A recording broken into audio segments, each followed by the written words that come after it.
Assalamu alaikum and welcome to UCTV community platform. If you want to call in, the number is 01254 413 118, and of course you can send messages on Facebook or www.uctv.co.uk. Today's session is interfaith. What is the point? What is the point of talking to people? Do we usually talk about commonalities and we dilute difficult conversation? Has interfaith actually achieved anything? Looking around the difficulties that the world is facing, what does interfaith do? Does interfaith have a role to play in difficult situation? Who does interfaith? Are those people who are meeting once a month, sharing cucumber sandwiches and samosas? Are they idealistic? Well, to answer some of these questions, I have someone who is sort of an expert, not only on this, but he's also the town councillor. He's also the leader of Darwin Town Council, and it's great to have him here. Hi, John.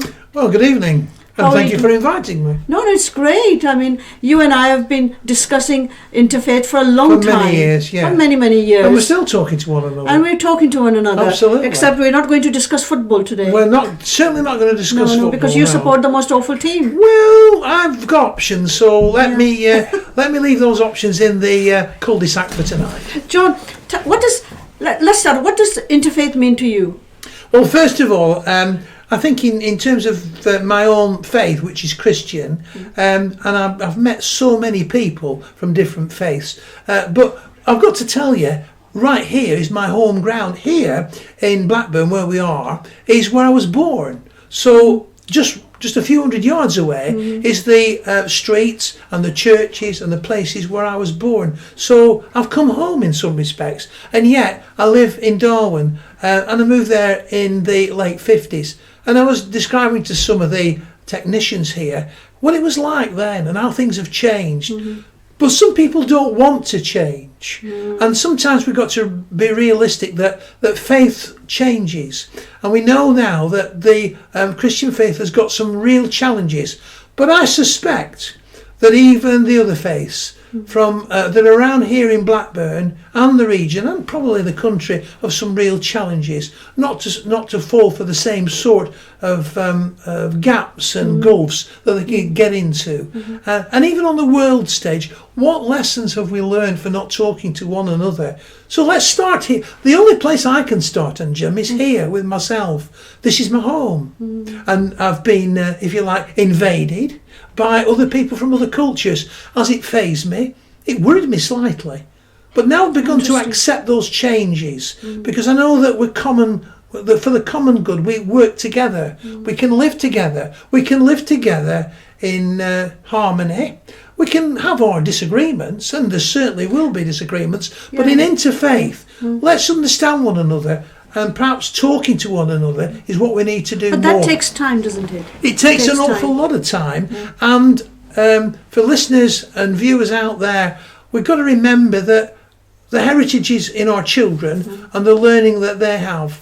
And hopefully that will be the heritage for the future in understanding faith schools and faith projects which bring faith together so we can understand. So what is it that's frightening? I mean, you see, I know what you're saying, I'm hearing, I agree, but we're seeing a rise of right-wing element in Europe and in our own country, with all due respect, in our country. So what is it that's driving people to be practicing such values when we are here talking about, you're a Christian and I'm a Muslim? In some respects, it's all about control and power. And we know from several factors of philosophy that religion can be driven into a corner as being the cause of everything, but religion becomes a power-driven thing, and we can see it in the world in the Middle East. Well, we certainly can see it with Mr. We Trump. we can certainly see it with Mr. Trump, where we've got the right and left-wing Christian elements, and then targeting certainly the Muslim community in America. But right now, I mean, my main concern will be the differences within the Muslim community about the Shiites and the Sunnis in, say, Iraq and Iran, and where, you know, any little thing triggers things. It's as though you're not one of us. It's a bit like being in Belfast in the 60s. You're not a Catholic, you're not a Protestant, so you don't talk to them. I think the dialogue must be that we've got to understand that we are different, but we've got to make sure that we're not misunderstood by the fact that I'm power, not ignoring you. I'm just saying the power, reading some of the messages. The power that we've got in this country is misleading. The power of, you know, manipulating people. People have got free thought. One thing in the United Kingdom we have got is freedom, and we underestimate that freedom. But with freedom comes responsibility. And we've got to understand that we can't just have everything our own way. As the elections, Brexit and other political manoeuvres are, we've got to live with what we've got. Can we live in harmony? Well, yes, we can. What is it that we need? See, you and I have something, right? We haven't touched on that yet. We need something to be confident enough to walk into somebody else's sacred space. What is it that I need? A lack of fear.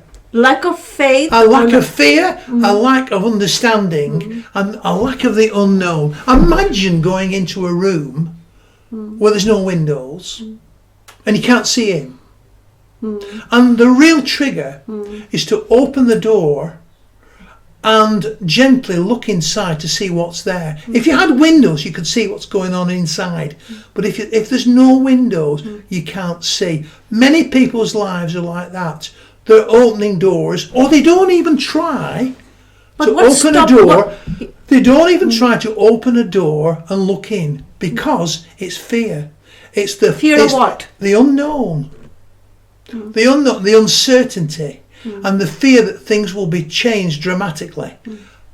The clever people, the ones who have got the vision, are the ones that can knock on the door and introduce themselves and open that door and be able to understand what's going on. And yes, there may be some fearful things going on, but the fact you've opened that door, and many people's lives may be just like that, where you're just looking from a side, and it's a fear of the unknown.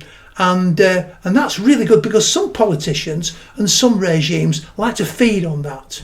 Let's give them misinformation that gives them fear not to open up a dialogue, not to open up, not to be able to communicate with somebody else. And that's really, really quite philosophical. Imagine trying to open up that door. Not easy for some.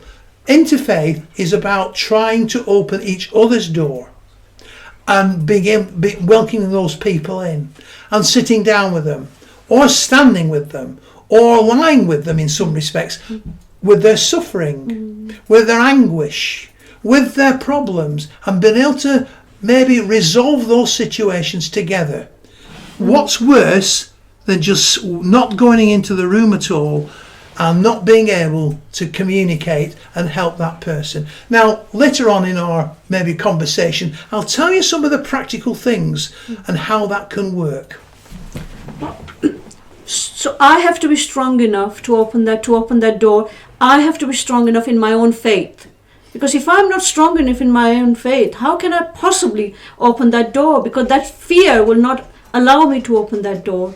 So basically what you're saying is that we have to be very strong in our own values before we can venture out into somebody else's sacred space. Absolutely. Now, if we think about how churches and mosques and faith groups are growing, if we let that fear grow in, it will destroy those faiths. It may be in 5 or 10 or 50 years, Christian churches have got themselves into a state now where they've become institutionalised so much that they've destroyed themselves.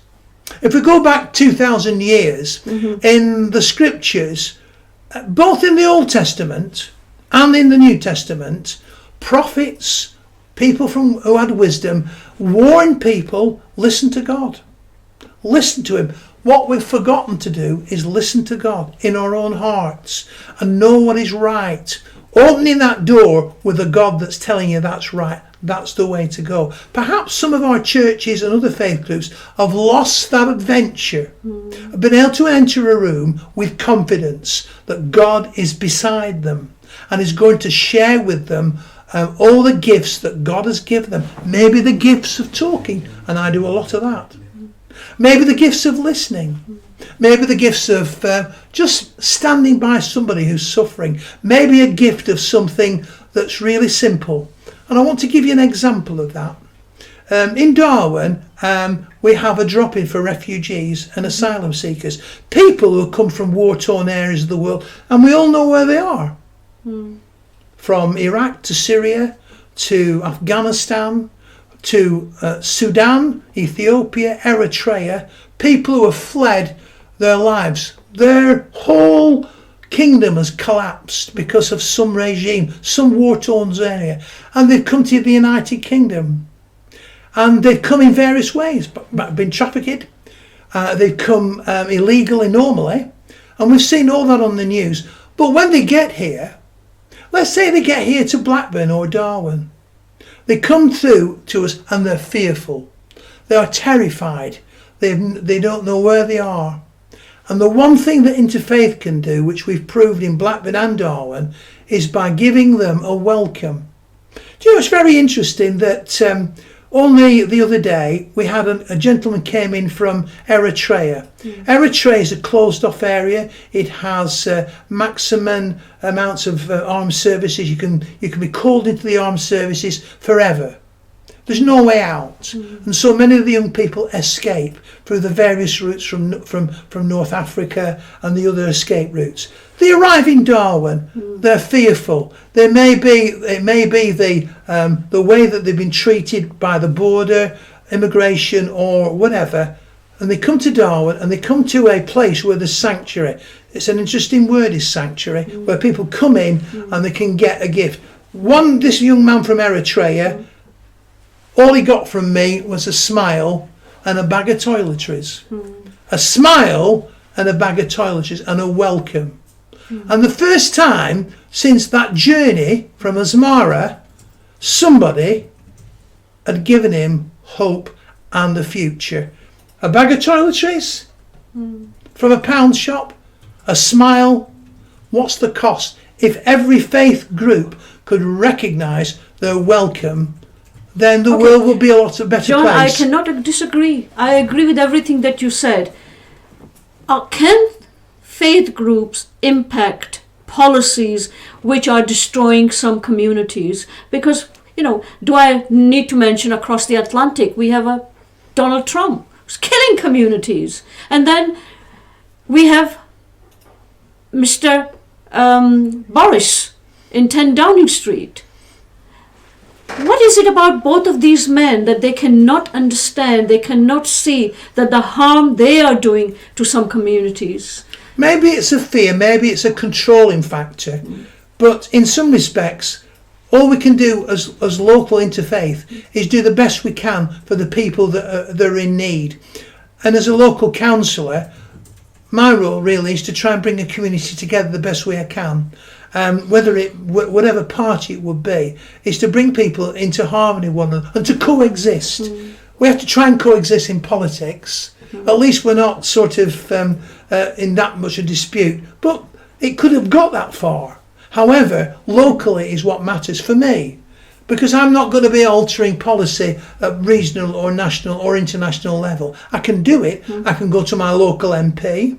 I can go to various people in the local council and lobby that this is wrong. And we've actually done that, and we've changed things. Do you know that Blackburn with Darwin, through lobbying, through people like myself and others, have gained this town the city of sanctuary? Only today I found out that we're going to have the first school that will be a school of sanctuary, where wherever you're from, whatever you've done, whatever language you speak, you're going to be welcomed, and it's going to be a safe place to be. Wouldn't it be a lovely objective to have that. Now, you may call me naive, and a lot of people do.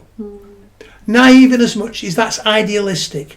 But somebody has got to say that enough's enough. We have to live together. Remember, I was just born round the corner.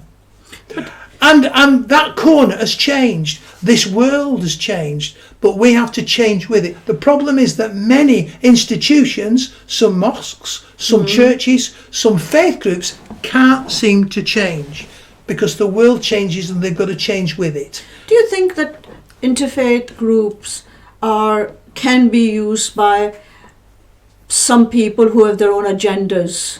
Okay, I don't want to say anything about a particular agenda, but are interfaith organizations being used by some people to prop them up, to say, well, they're getting on with it, they're doing good stuff, we're doing the good stuff. Where's the problem? I suppose it's quite easy when you've got people with hidden agendas, but most people will be able to uproot the. There's a philosophical scripture that says there's always a wolf in sheep's clothing. There's always going to be somebody who wants to sneak in and gain what they want. And what's really difficult sometimes, and Jim, is that giving love is fine. And many cultures think they give something, it's about giving something back. Wouldn't it be difficult if you don't want to give anything back? It's there for you. I'll give you one more example. A Middle Eastern lady came to see me many years ago when I was working at Wesley Hall. She was from, I think it was either Kuwait or one of the Muslim. She'd been terribly abused. And she came into the office and we had a little reception area. And being the Lancashire lad I had a cup of tea and a digestive biscuit and some lumps of sugar. And the lady sat there and me as a man offered her these cups of tea and biscuits, very limited amount we had, and she burst into tears. And through an interpreter I said, why is this lady so upset? Is there something I've offended her with? And no, the interpreter said, you're the first person that's shown her hospitality, respect and integrity that she's ever met since she's brought to the country. And I think I've learned a lesson about unconditional love. You don't have to have something back. You can give, but the consequences are that you can be hurt by unconditional love, and some people don't want to be. Speak to people who've had difficult marriages, who've been abused as women, and men for that matter. And it hurts. You give them everything, but then it's as though somebody has smacked you on the cheek, has given you a kick, and it's brutal, and it's hurtful, and it's emotionally damaging. So giving unconditional love is not easy. Giving love is, because sometimes you need that love back unconditionally, is far more difficult. We have to learn, as scripture tells us, both in Quran and in the Christian scriptures, that giving Christian love is a real gift from God. And if we can give it with unconditional love, we will be blessed. So how no, that's interesting. So how come the evangelicals in the United States, or even the evangelicals here, how have they not understood that? In some respects, the evangelicals can go down the slippery slope of institutionalization. They become thinking it's like being a born again Christian. If you've not been born again, you've no worthiness. And we know that through experience and time that everybody's valued by God, and that remembering that sometimes people with this interfaith group have to respect one another. Yes, there's going to be a right wing and a left wing church. As we've seen in the Islamic sense, we've got different sects of, and sometimes getting them even to talk to one another. It's very difficult. Interfaith may even have to start with mosques talking to one another about their differences, but remembering that the common difference, the common theme that they've got is that God loves them, and the prophet keeps telling them time and time again, love one another, care for one another. We had a conversation a few years ago, and we talked about asylum and refugees. Here's two stories for you. The one that I want to remind you about is that years ago, the prophet was being persecuted in Saudi, as we know now, and he went to Medina. Yes. And he was being persecuted by fellow Muslims, this extreme group that wanted him off. They didn't like him at all. They didn't believe him. They were not Muslim. They thought they were. He was being persecuted. And who looked after him? It was a group of Christians. Now, for the first time, Abyssinia. For the first time, we see the Coptic Church in Abyssinia looking after the prophet. Is that unconditional love? Have we not learnt anything in all those years? And yet, when we think about our Christian faith, we're coming out of Epiphany. Oh, I forgot to tell you, I'm an Epiphany child. The days after Christmas become Epiphany. It's when what they call the wise men, the Magi, come to visit the baby Jesus and Mary in Nazareth. Yeah. And the angel comes to Joseph and say, hey, you have to be careful. What's going to happen now is that there's somebody there that thinks you're the king, or thinks your son's going to be the king. So you got to get out there quick, because he's really frightened that you're going to take over. Nothing's much changed. So where did they go? They go to Egypt, and they're looked after in Egypt. Spent 2 or 3 years maybe in Egypt. And then an angel comes back again and says to them, look, Herod's dead, but his son's not as is even as bad. So don't go by Bethlehem. Go to Nazareth and learn a trade. And he did. And Joseph and Mary took the baby Jesus there. But he was taken into. He was a refugee. He was an asylum seeker, and then they got the right message, and he went back into his own country and lived his life until he became into his ministry. The two stories tell us about unconditional love. The conditional about warnings about people who are so desperate to gain power, and yet we know most I would think good thinking Muslims and Christians and other faiths know that it's God that has the power, and we should take that power from them. Interfaith is about harnessing the power that we've all got, the potential we've all got in our hearts and minds. John, does interfaith then means that as a Muslim, and you know that I don't believe that Jesus, alayhi salam, may peace be upon him, it's God. You know that. And I know that you have a different belief. Yeah. I believe that. Now, when we have interfaith conversation, do we concentrate on that we are actually really the same, and we ignore the difficult conversations? Is that a problem? Because it's not a problem if we put it on the table and say these are the differences we have. We know what they are, and we can skirt around them, and we can question one another about those particular theologically. We can go through the scriptures. We can unpack them as much as we can, and we have done that quite a lot. We need to do more of that. We need to be honestly sitting down with fellow faith leaders and unpacking. Don't worry about the leaders, though. Well, maybe the leaders, not the gatekeepers. Maybe the other people then that we have around that are friends that we know, and understanding what's going on. But then we can still think, well, what's the common denominator? What's common about what we've got? So let's have, John, really, really nitty-gritty here. We have a situation where my faith is saying that I cannot agree to a situation. And because you're a Christian and I'm Muslim, and we're talking of two faiths. Let's talk about same-sex marriage, for instance. Now, same-sex marriage for me is a no-go area. It's not possible because it's not my law. I'm following my own Sharia. Now here, and the church has agreed to a certain extent. To a certain extent, right? Yeah. Right, to a certain extent. Now there's a difficulty here. Does that mean to say that I am seen as an extremist because I disagree with same-sex marriages? I think in some cases, both. The Islamic would definitely say no to that particular issue. Christianity has tussled with this quite some time. and it's up to each personal heart and mind, going back to scripture, and you've got that fundamentalism that comes into most people's thoughts. What does the Bible say? What does the Islamic, what does the Quran say? And taking it literally.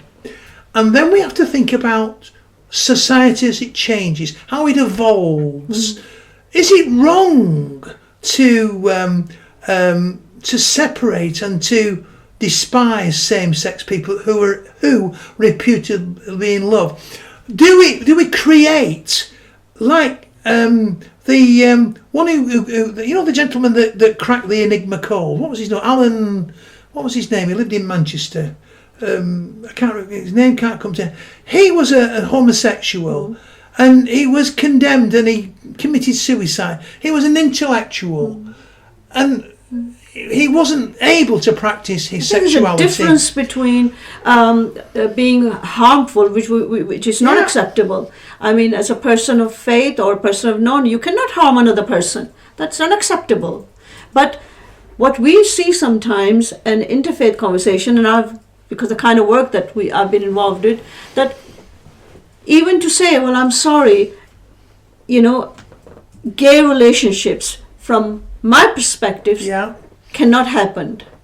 Okay? Yeah. But what happens in the bedroom, in the privacy of one's bedroom, it's not something I'm privy to. I don't want to be privy to.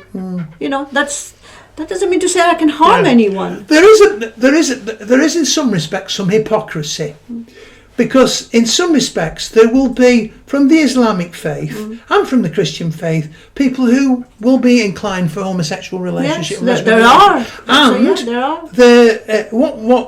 It's better to be in the open than behind closed doors, and to have that hypocrisy about that. It's about this business of love. What is love? We're evolving love. Even the normal relationship between a man and woman goes drastically wrong. And if we think about the misery that some women and men have had in relationships where a man's been psychologically, even physically abused, and vice versa by women, then and that relationship has not come to an end. They've just lived through it. It's a sham. And in some respects, this business of the change on culture, the change of way our spirituality is being led into maybe some new ways of thinking. And in our thinking today, that we've got to remember that God is evolving a world which is different. It's got science. Yeah, but you see, for me, John, it's very difficult. This conversation is difficult. And this is where I think interfaith organizations have these conversations.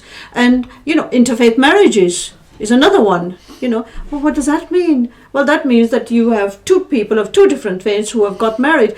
But if my faith has said that I cannot support I can't use a red pen, okay? Now, that means I can't use a red pen. It doesn't matter what you say to me. It's forbidden. Therefore, I must stand by those values. Yeah. Well, you can go back to different values. For instance, let's look at women's rights. How it was.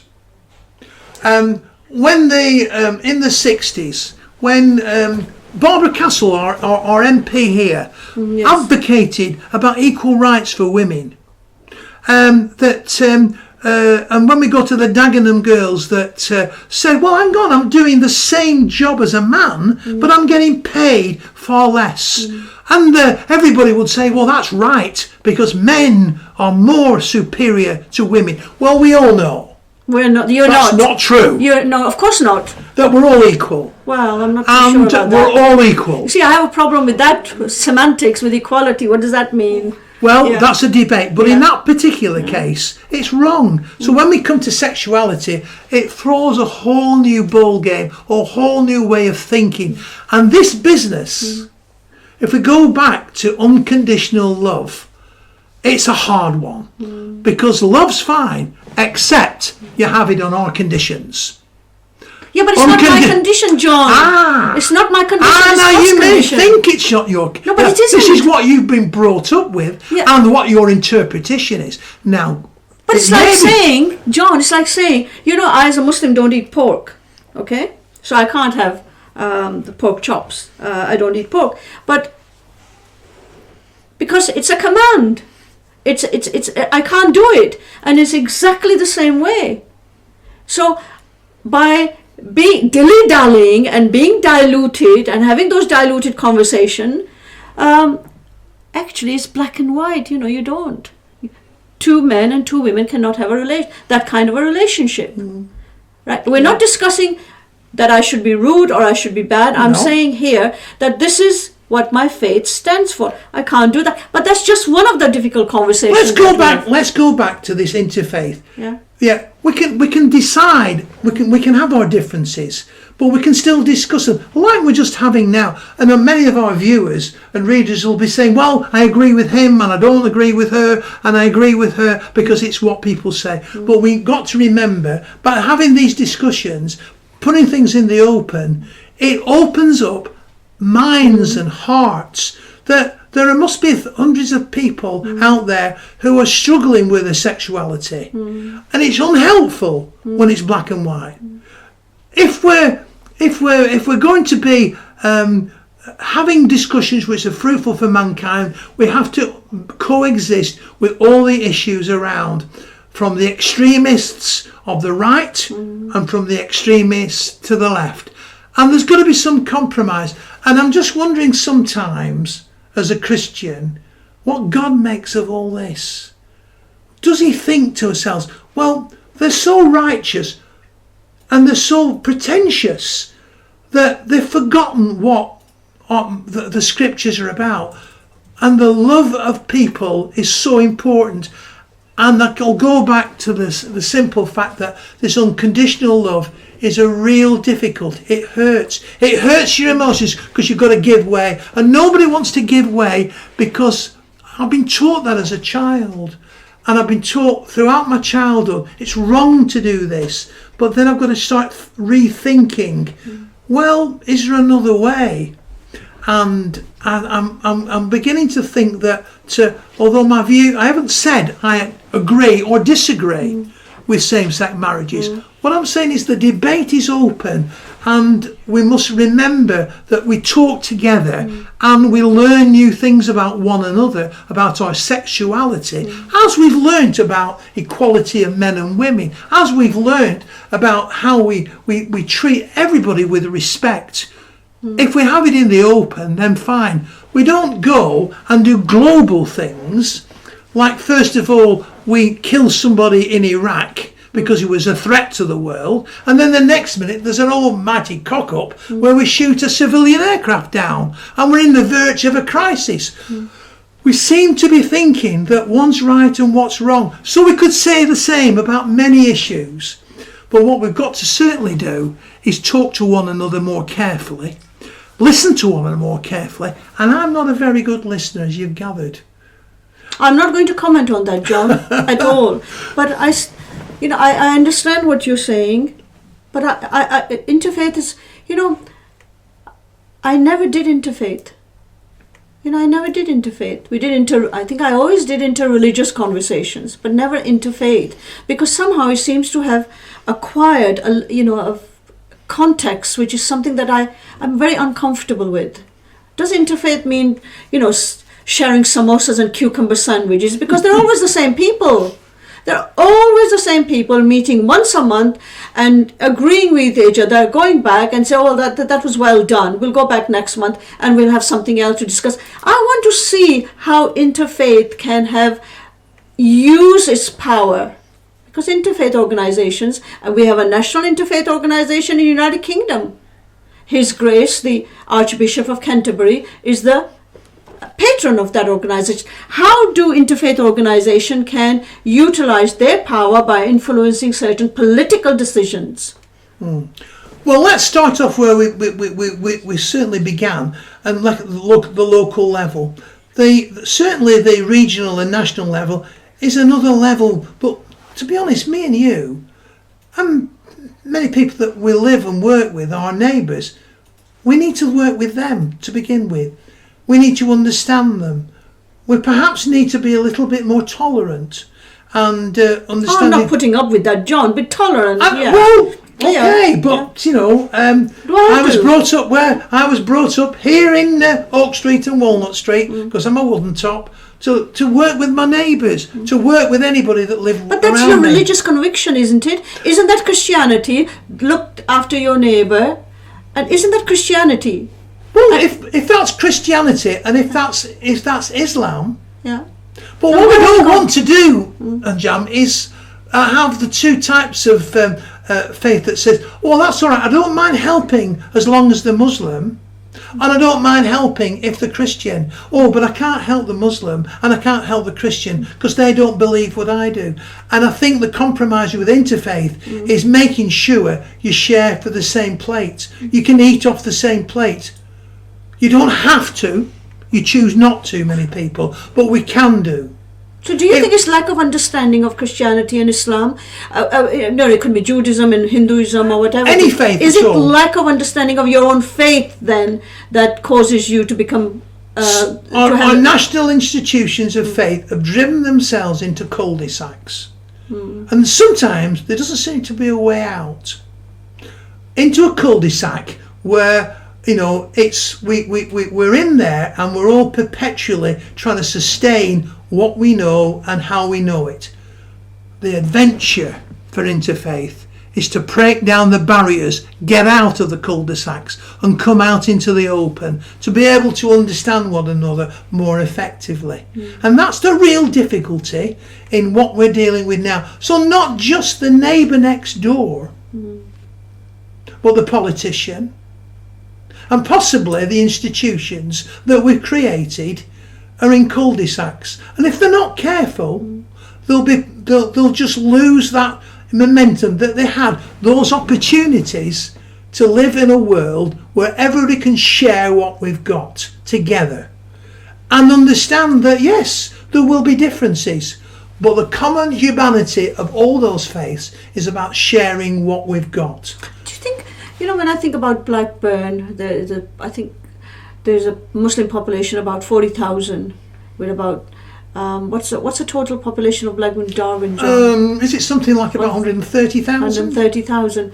Do you think that sometimes the generic community, that whether it's a Christian community or let's say white community, do you think that they are frightened and afraid? Do you think that plays into it? Absolutely. I think just go back to what I said before of my roots here in Blackburn, in this area of Brookhouse, Baswell. I lived here for 10 years and I saw things happening to this community through the immigration policies of both India and Pakistan, where people were coming and bringing their skills. And then the indigenous population began to feel a threat. By that time I'd moved out to sunny Darwin, and there was very little... I don't think there's much sun in Darwin Well, either. no, I like to think so anyway. That's why you call Blackburn, because it's always black, but in Darwin it might be sunny. However, we'll move on and say about the fact that in Darwin there's always been a community together. And in some respects, if we look at our communities and Blackburn with Darwin, you said there is a big ethnic minority here. In the ward here at Baswell, I think it must be the highest of the Asian wards in the whole of Blackburn. And this is where I was born. This is where I lived and breathed and was brought up and was christened, baptised at the local church with no mosque in sight. Not one Asian person inside. And yet, in the late 1950s, Asian communities came over here in all good faith and worked really hard to sustain some of the mills. I think, you know, one of my regrets is that we really could have grasped then a real solution to not just interfaith, but relationships with within our community as we grew. And I think that's one of the failures that we've done here. And unfortunately, we're now living with the results of that lack of understanding of what was happening to our communities. But how can there be lack of understanding, John? You guys ruled India for 200 years, for God's sake. Well, I'm glad you brought that up. Yeah. So where was the lack of understanding? I'm glad you brought that up because that's very interesting. I don't know about you. I think one of the lads here who's helping us do this broadcast loves his history, and I'm just thinking to myself, wow, isn't it a pity we don't take history a little bit further on these days? Oh, we don't do real history. I was talking to a man the other day who was born in Khartoum in the Sudan, and I said to him, I remember reading all about the famous general who looked after Khartoum and all the people that came there. And he looked at me and he said, do you mean Gordon? Pasha Gordon? Yes. He said, you're the only English person I've ever known that knew anything about the British history in the Sudan. And yes, we've got things to answer for in terms of our imperialistic past, or guilt if you like, but that's history. We live today. We live today with the consequences of what we did in the past. 1947, probably one of the worst decisions in the whole of India, if not the world, was the petition. The petitioning. Well, I'm not too sure, John. I don't know. Sure. I just think with the Modi regime killing you know, I mean, the things that are happening not only to the Muslims but also to the Christian community in India. You know, so I'm not too sure. So you got Hindu and the Muslim killing one another. And now we get, it galls me to see world history in the Middle East where some civil servant draws a line in the Middle East and carves up the Middle East. And what for? The riches that he had and the power. Maybe we have to be philosophical in our interfaith and look at the history of what we've done and live with that history and move on. Because we can't change history. We can learn from it. The trouble is, we don't learn from our history. Or we're not allowed to learn. Perhaps that's another element of our interfaith work that we must try and remember. That where you're from in the world. I met a guy from Mauritius. I met another chap and said, I don't even know where Mauritius was. It was a British colony. Oh, you guys have been everywhere. You really have. You know, you've footprints everywhere. But now we're seeing, you know, the rise of nationalism in Europe.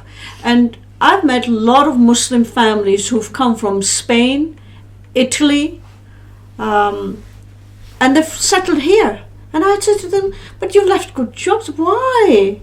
And it was amazing, just what they said, that we wanted to practice our faith. So they come to UK. But they couldn't live in Italy. They couldn't live in Spain. So do you think that interfaith should be looking at how do we really have some serious, difficult conversation at a grassroots level, which you and I are involved in, but also at a political level? Yeah. Because they don't talk at the political level. They don't talk.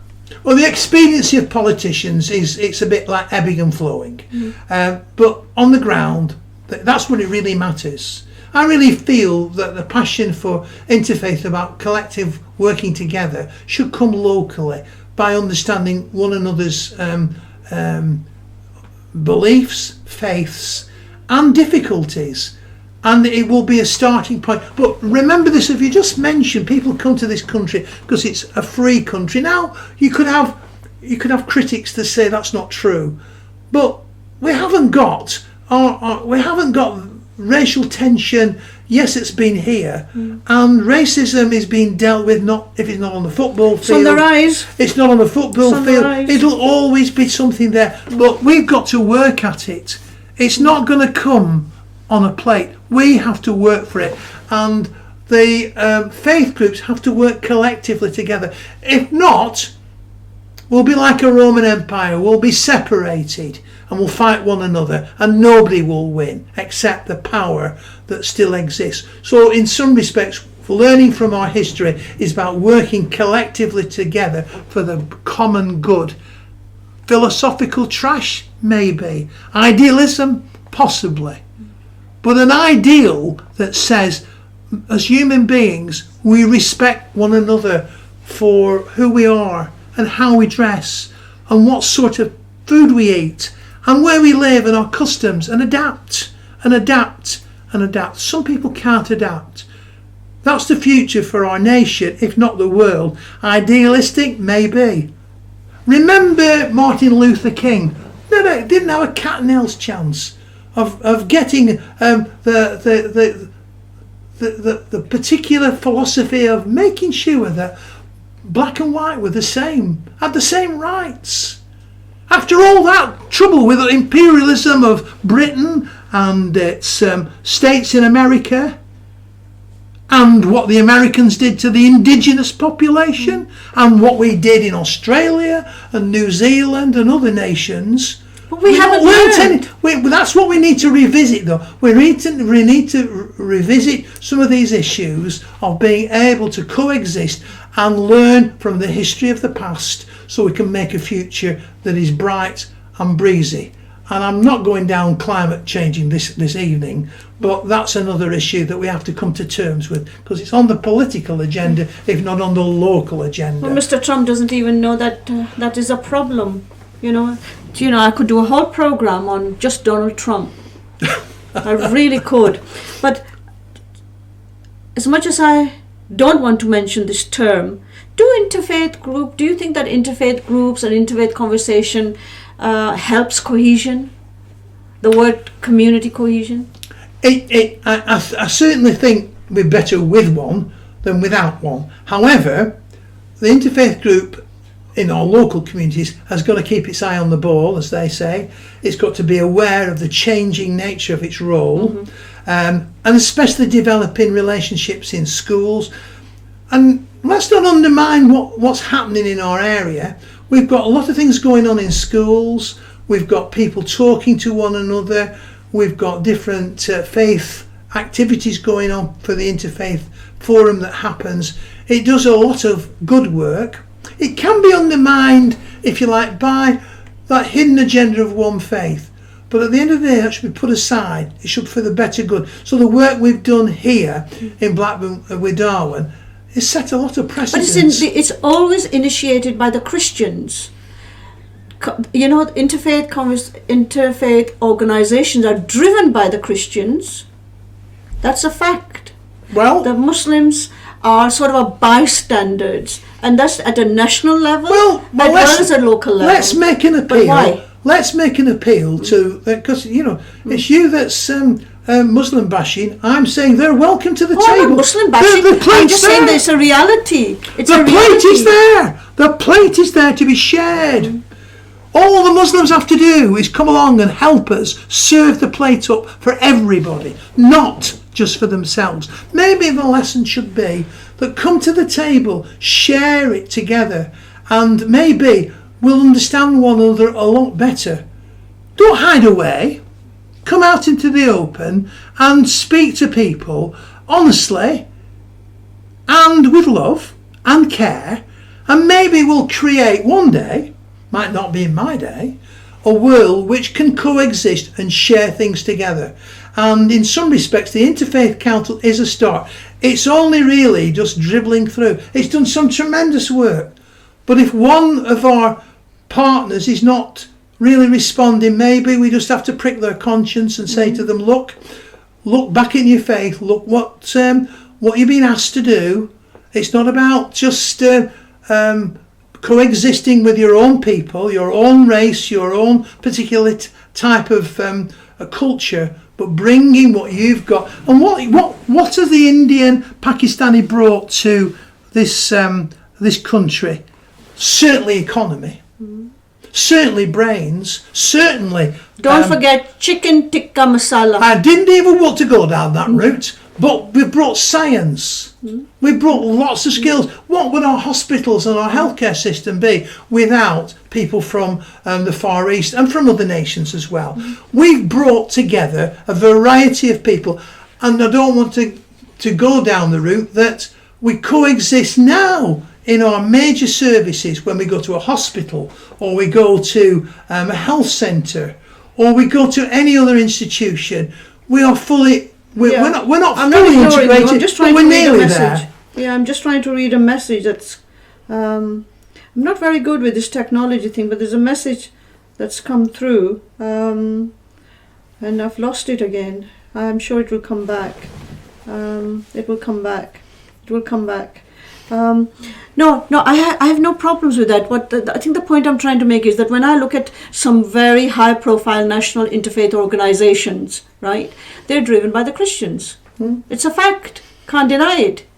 Well, I've been involved with the organization for the past many years, driven by Christians. And the only way that we could think of that it will become an organization where Muslims can participate 50% is if they were given the authority within that organization. That didn't happen.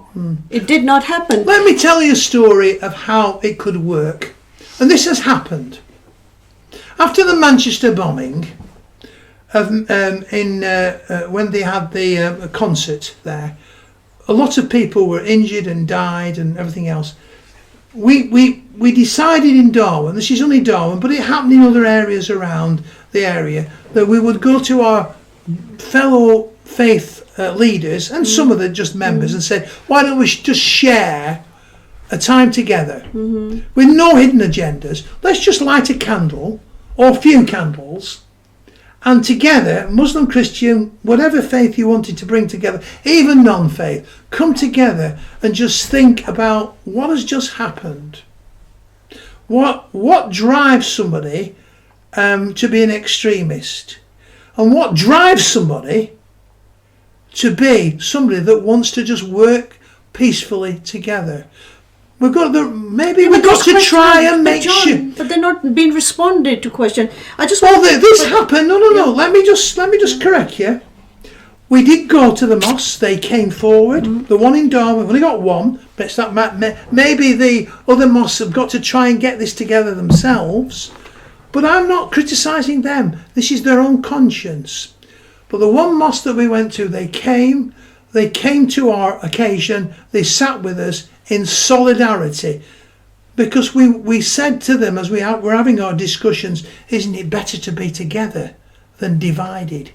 Should we not just sit in silence thinking about the consequences, the casualties, all the people involved, the emergency services that are involved in that one incident? But we don't ask the question. You see, my issue with interfaith, I suppose, is that why don't we ask the difficult question? What happened in Manchester was awful. I don't think there's anyone who can deny that. I want to know, what makes a person do that? What triggered? What was the trigger? And those are the questions that are not being asked.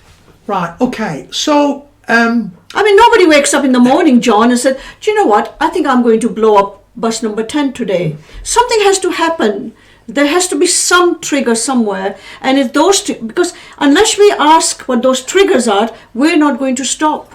It won't. We can't resolve it. Can I just read a couple of messages that I received? Certainly, yeah. I think there's been some people who might have got hold of their own end of the seat. Every Wednesday, Muslims feed the Christians who are on drugs and homeless. So are the Muslim not helping or taking part, like you said, they never?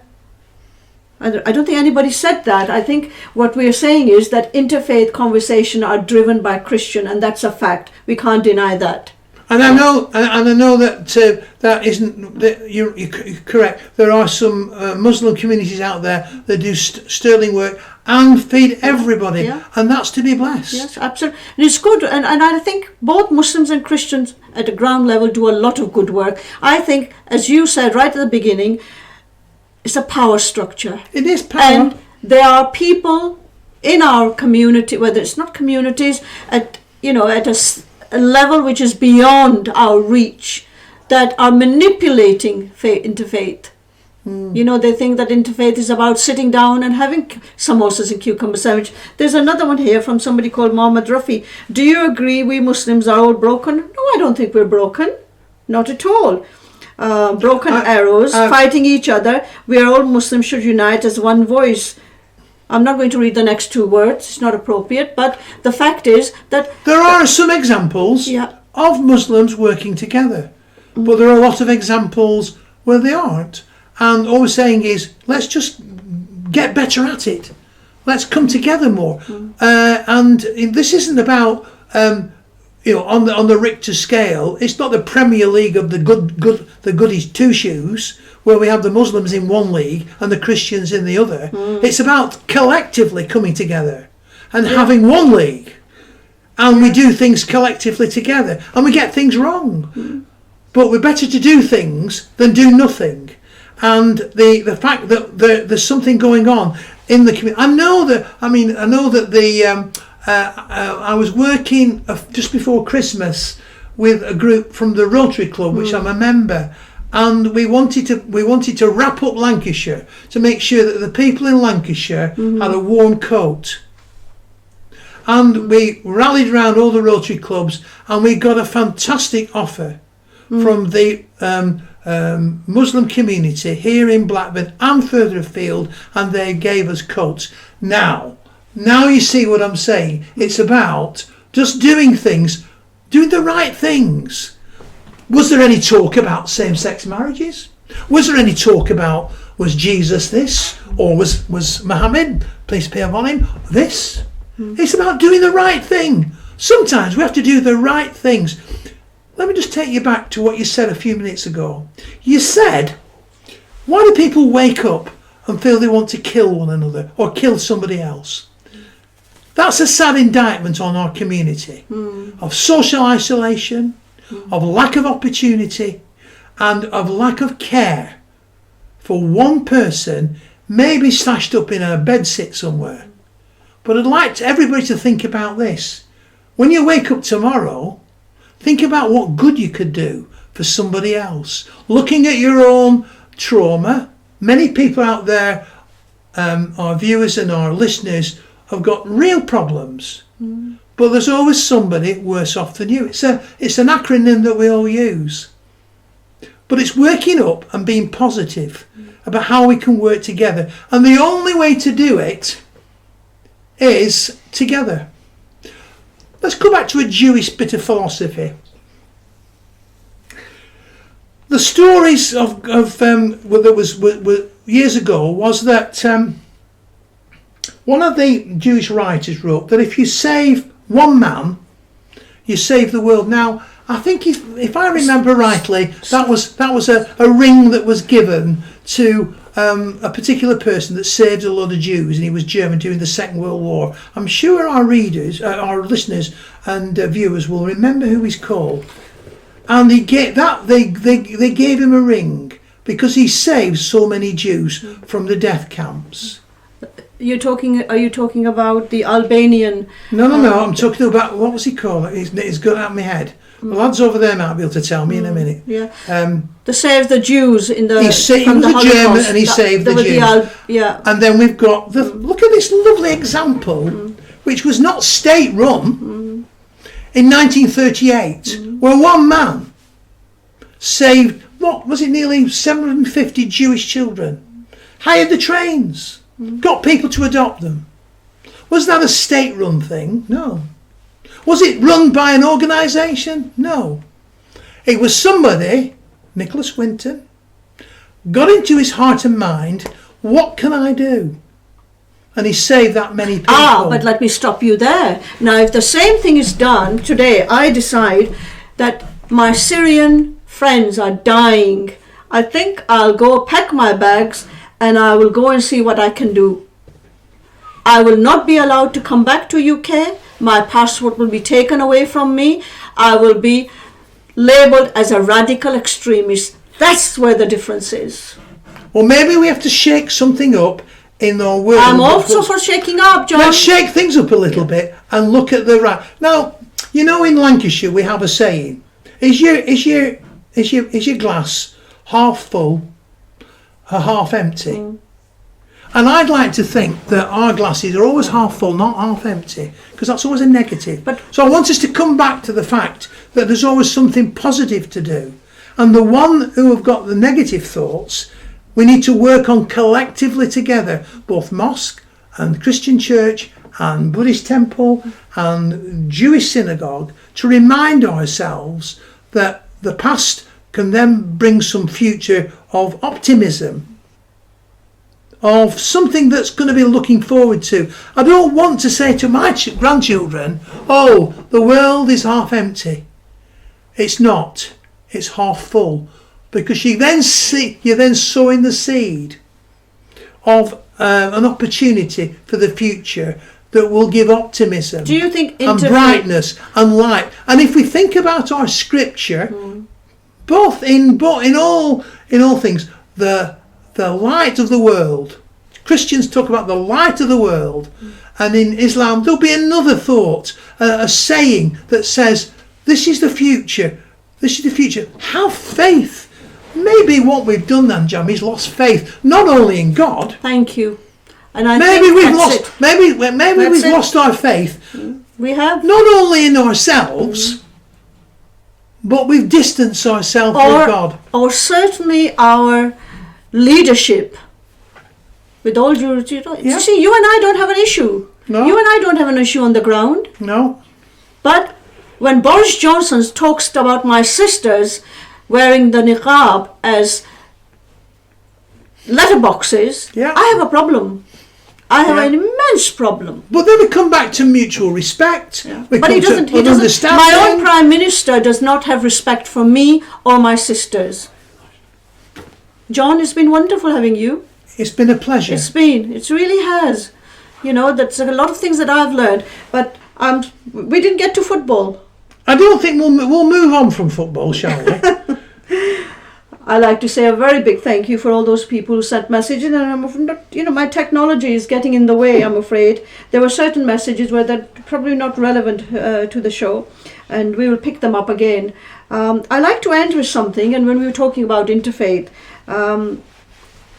something that I found quite interesting. It says, "O people of the book, come on common terms, as between us and you, that we worship none but one God, that we associate no partner with him, that we should not appoint from among ourselves lords and patrons other than God." It's Al-Imran, verse 64. And I think that's a very powerful one for me. It's a very powerful. It's saying about that there is room to have conversations. Absolutely. They have to have conversation. If you don't have conversation, you will not understand each other. And also that blessing that we've been given by God, so many opportunities to carry on God's work.